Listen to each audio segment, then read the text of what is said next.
Hello, welcome to all.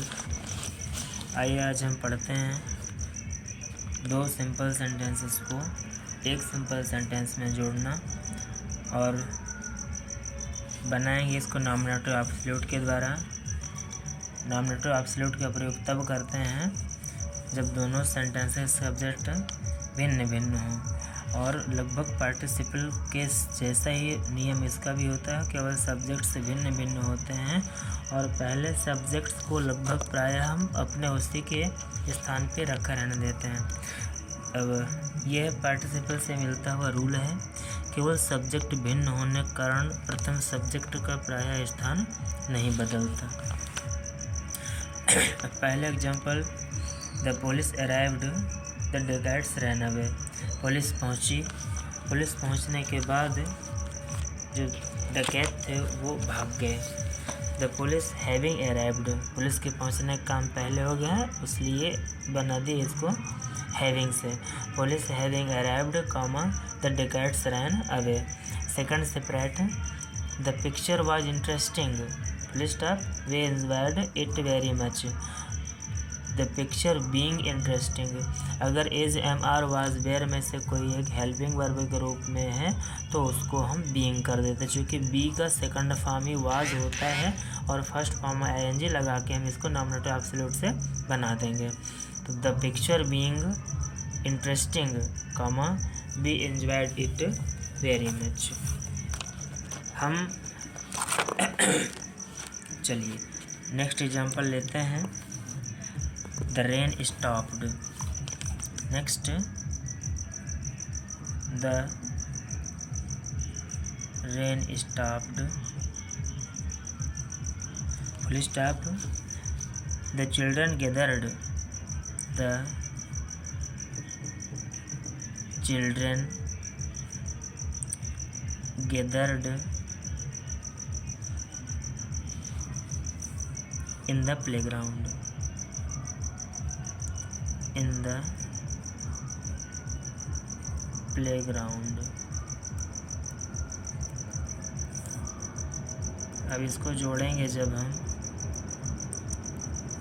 चलिए, बरसात का रुकना और बरसात के रुकने के बाद बच्चों का खेल के मैदान पे इकट्ठा होना पहला वाक्य में कारण है और दूसरे वाक्य में उसी का परिणाम है।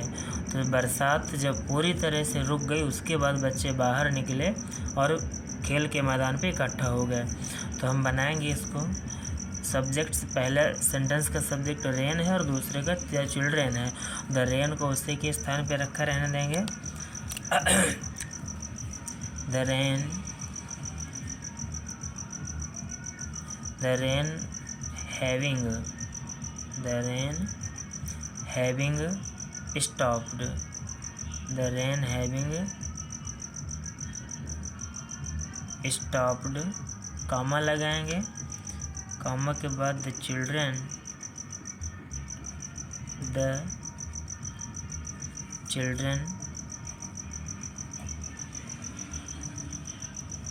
gathered. The children gathered in the playground.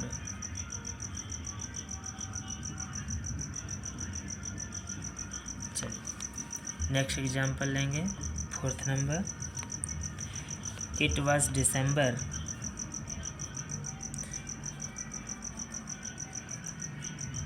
Separate कर देंगे।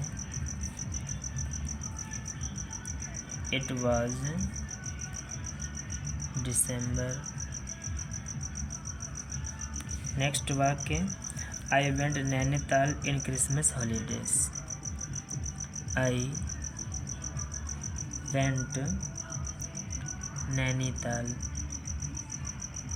आई वेंट नैनीताल इन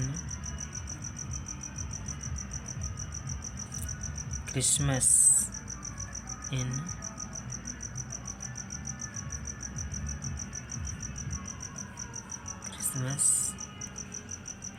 हॉलीडेज।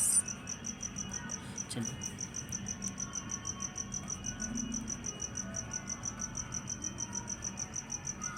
देखेंगे इसको। It being December, it was December लिखा, वाज को कर देंगे बीइंग। इट बीइंग दिसंबर, याद रखेंगे मंथ के नाम का पहला जो लेटर होता है उसको हम कैपिटल लिखते हैं। It being December comma I went Nainital, I went Nainital in Christmas.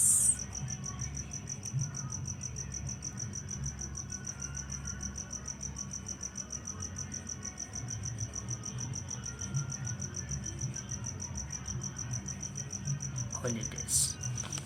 Next number देखेंगे,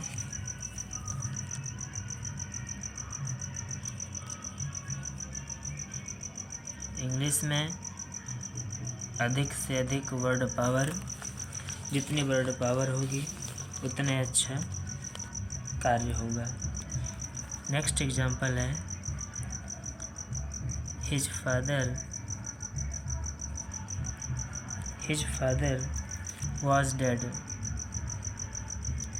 his father was dead, full stop, he had to support his family, he had to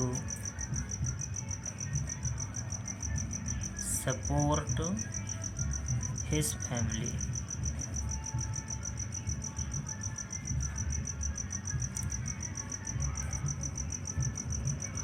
वाक्य को जोड़ेंगे। पहले वाक्य में रीजन है, उसके पिताजी की डेथ हो गई है और उसके ऊपर पूरा भार परिवार का पड़ गया है, तो लिखेंगे हिज फादर वाज को बीइंग करेंगे, his father was being dead, comma he had to support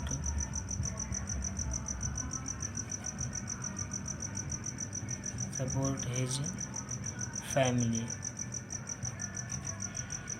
चलिए, उम्मीद करते हैं आप सभी को समझ में आया होगा, और यदि आपकी समझ में आ गया है तो आप कमेंट करके बताएं।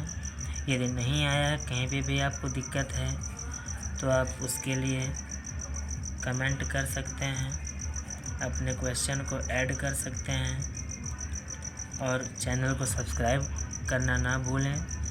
जहाँ पे भी आपको कम समझ में आता है उसके लिए आप निसंकोच कमेंट करें और बताएं।